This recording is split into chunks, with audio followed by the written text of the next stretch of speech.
Isang makulimlim na hapon sa inyong lahat mga kabayan. Are at nagprito na ako ng tilapia.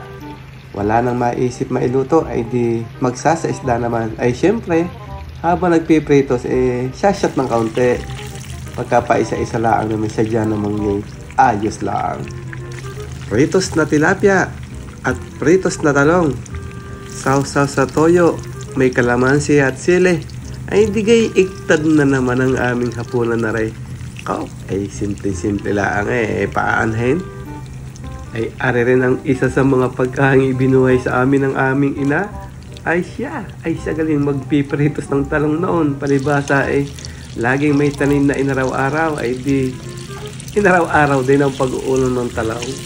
Talagang mapapahanga ka nga naman dun sa inaraw-araw ng talong na yun. Ay pag ikaw ay may 20 pulo, 30 pulo at kayo ay ilang kakain sa bahay, ay talagang kahit araw-arawin mo'y walang ubos. Kaya yata ang tawag sa talong na inaraw-araw, pagkakagaling mamunga. Matatakam ka talaga, ako si Uno, magluluto ng inyong paborito.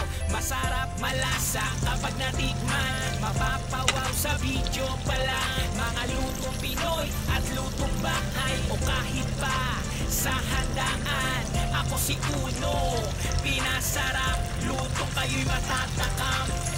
Manood, tignan ang kanyang diskarte, mas pinasarap ang pagkadali. Talagang kayo'y mapapawaw, pinasarap, lalo't may sabaw. Pamilya ang laging inspirasyon, maging masaya anumang sitwasyon. Sila ang lakas sa araw-araw, sila ang kasama anumang problema. Sa paglutong may pagmamahal, lalo pagkasama ang pamilya. Ako si Uno, sa paglutong kayo ay matututo. Pinoy na panlasa, mas pinasarap. Natural lang at simple ang mga sangkap. Huwag ka nang maghanap ng iba. Paglutong Pinoy, ako si Uno talaga. Ako si Uno, magluluto ng inyong paborito. Masarap, malasa kapag natikman, mapapawaw sa video pala.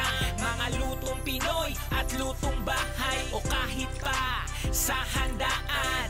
Ako si Uno, pinasarap, lutong kayo'y matatakam. Sa kanyang pagluto at mga video, kasama ang pamilya na laging nandito. Sa kanyang mga vlog, marami kayong luto na malalaman. Mga putahing kakaiba at matatakam ka talaga. Sigurado na sa luto niya ay talagang gugutumin ka. Masayang mga banding kasama ang pamilya.